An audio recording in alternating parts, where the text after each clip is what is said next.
Hi, everybody. Hope you are enjoying our cooler weather day. Yesterday, if you haven't heard, Tuesday jumped all the way up to 78 degrees. Remember, I was forecasting 73. I said, well, if we don't get any cooling west breezes in the afternoon ahead of today's weather pattern, then maybe the air mass would support 76. Holy cow, it went to 78. Crazy. Today, exactly right there in the low to mid 50s as expected. Getting a decent amount of sun breaks and scattered showers. I want to start with a couple of interesting notes. This is from the National Weather Service X or Twitter social media posts. They put up these clouds, and I remember seeing these in the skies yesterday. NWS from Portland's office writes, "Is it a bird? Is it a plane? No, it's jellyfish." Then they add, while a jellyfish cloud isn't an official cloud type, it's a great way to describe the neat-looking altocumulus with virga drifting over the Portland area back on Tuesday morning. And again, the virga, so alto refers to the mid-level altitude of the clouds, cumulus, the individual kind of puffy nature of the clouds, and then those kind of north to south oriented kind of faint trails of water vapor. That's precipitation at mid levels. Of course, it quickly evaporates, so nothing even gets close to reaching the ground. But that's why you see the little, what they're calling a jellyfish appearance of the cloud tails, if you will, from the altocumulus clouds. Really interesting, a great photo, and that post again from the National Weather Service office here in Portland. All right, this is courtesy of NOAA. Of course, one of the big, not really a weather story, but it's kind of tied into weather, is the total solar eclipse Monday, upcoming April 8th. Now, we will not see it here in the Northwest. Last time we got to see the show, this time we don't. This middle darkest line right through here that rolls through Mexico, continues to move up towards San Antonio, over Austin, Texas. Dallas is right on the northern edge. This is the center point of the totality of the solar eclipse that will go through Indianapolis, through Cleveland, through Buffalo, up through Montreal, and right on the edge of totality would be Quebec. And what the Weather Service has done in the circles here is put out a cloud visibility forecast. So in a nutshell, the darker gray colors, basically mostly cloudy skies, so maybe a partial viewing, but not great. And then when you get into the lighter grays, it's kind of partly cloudy skies, but generally good visibility expected in that area. So a lot of cloud cover when you get up toward Pennsylvania, it looks like, and up into parts of New England. Pretty good visibility, generally speaking, from Texas up through about the Memphis, Tennessee area. So this will be a big story. Again, the total solar eclipse. I'm sure you've been hearing about it. It's this coming Monday.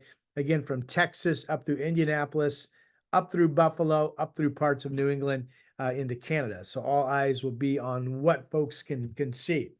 All right. Well, here we are this afternoon. Live cameras at 3:30 just a bit ago, and it kind of shows the span of cloudy, showery weather and partly cloudy skies and pretty nice at times.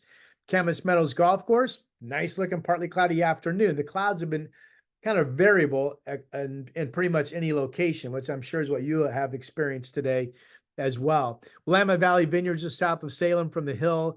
You can see some breaks in cloud cover, but generally kind of mostly cloudy. And it looks like there's some showers looking all the way west over the Coast Range at that time. Similar sky expected tomorrow, by the way.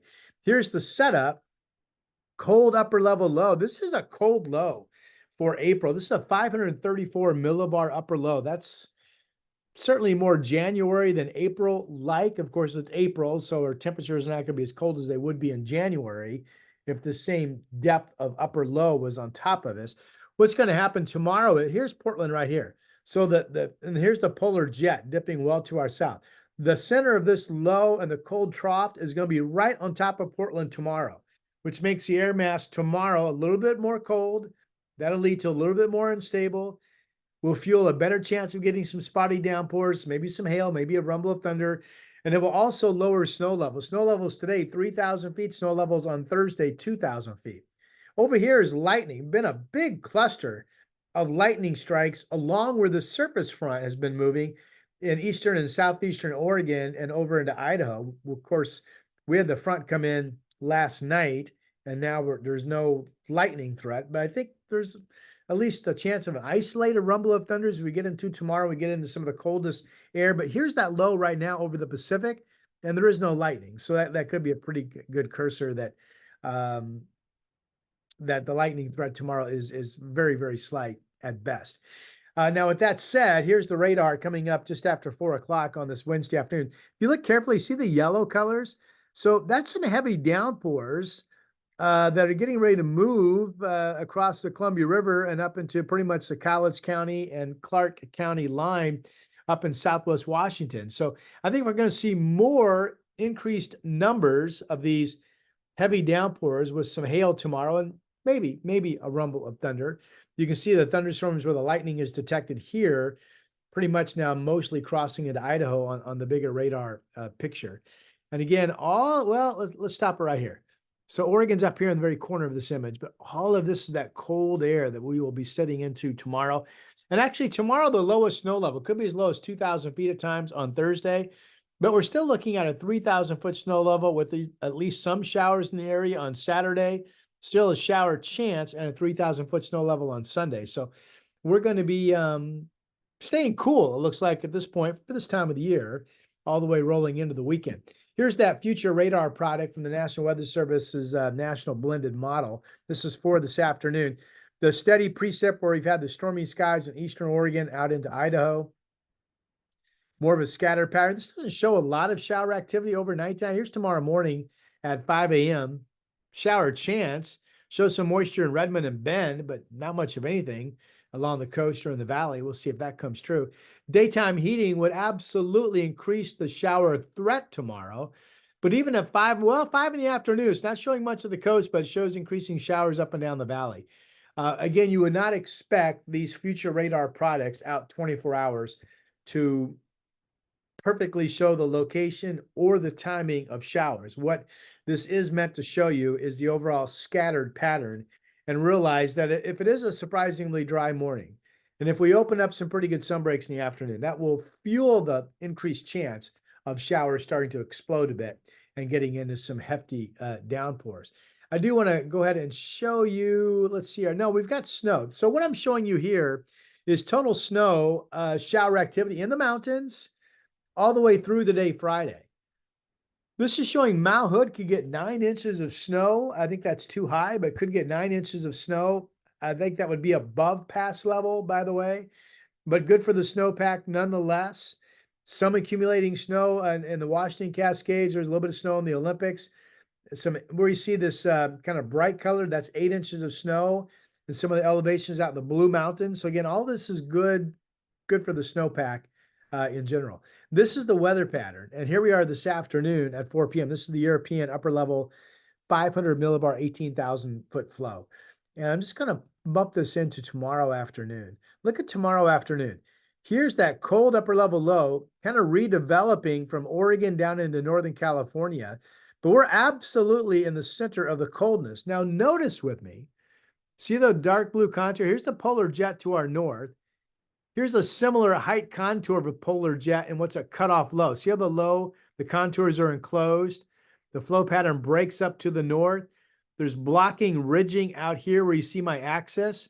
So this is a cutoff low. There's no moisture flowing into it, which means that it has the potential to kind of underproduce in terms of total precipitation. But again, it's cold, unstable air. If we get some decent sun breaks tomorrow, that will pop heavy showers with some hail in scattered locations, but nothing probably overly widespread due to the cutoff nature of this low.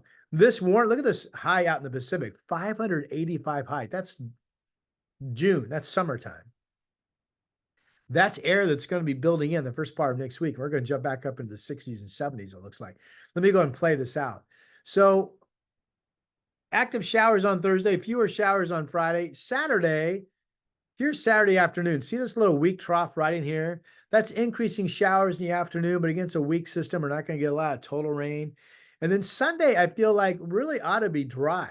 I'm not saying there's not a shower chance, but it really ought to be dry if you ask me. Here's Monday. This is a dry. I've got it at 63 degrees, weak ridging nosing into us. See the contours kind of ridge over us. And then let's see how this plays out. Notice the cold air up here with the blue contours that stays to our north. Here's Tuesday getting into Wednesday of next week. See how this next ridge builds in and dominates? That's 70-degree weather all over again. In fact, the American GFS model that came out last night and then this morning doubled down says we have showers in the area through this coming Saturday, maybe Sunday. And then after that, we're totally dry until April 15th. So that's a long stretch of some dry weather. And part of that's going to be warm as you see the 70s returning next week for a while. Up on the mountain, real quick, no problems with the passes, 34 degrees. There just hasn't been that much moisture today in the afternoon. That was Government Camp Highway 26. And the afternoon temperatures have been above freezing. Siskiyou Summit, 37 degrees. Santiam, just above 32. Willamette Pass, just above 32. Cabbage Hill out in the blues, 35. Now, again, could there be snow showers? Could there be a flurry of snow showers potentially overnight into tomorrow morning? We would see at least partial snow cover on some of the Cascade passes. Absolutely. So again, check overnight, early morning Cascade conditions and realize that the best chance of icy weather over the Cascade passes the next 2 mornings will be in the early morning. And then in the afternoon, daytime highs get above freezing and everything melts off. But you can see it's kind of snow showers. The snow levels generally at 3,000 feet through Sunday. Daytime highs around Government Camp on Mount Hood, rather, upper 30s to 40 degrees, courtesy of Hillcrest Ski and Boarding Sports Shop out there in Gresham. Really nice people. All right. Let's show you, what am I doing? What am I doing? I've got to show you the Northwest forecast numbers. I'm kind of bouncing around.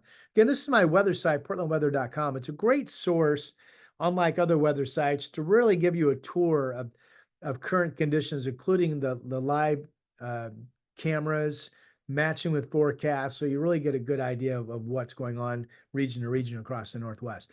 It's a cool day. Right now it's only 49 in Eugene. Holy cow. Eugene, tomorrow's showers, 52. Fewer showers Friday, 53.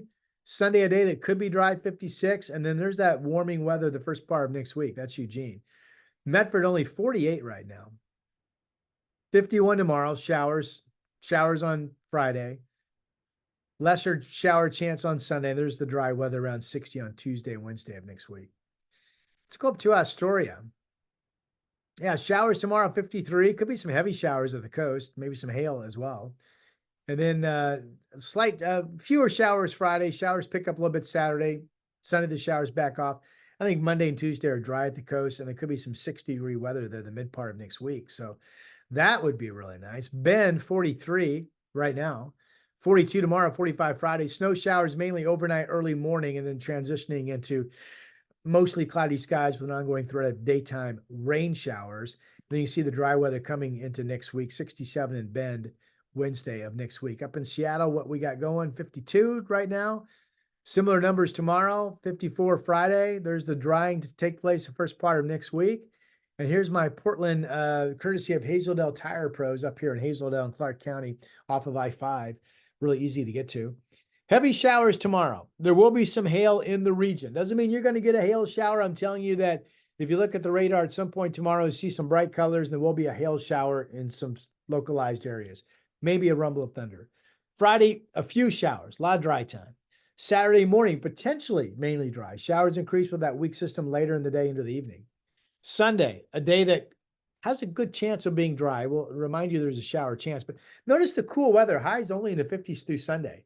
And then we get the sun and we start to warm up. Next Monday, 63, Tuesday, 67. I have Wednesday in the mid-70s. The following Thursday, I have right back up to 77 or 78 like we had yesterday. How about that? All right, coming to you from my Portland, Vancouver, Washington base.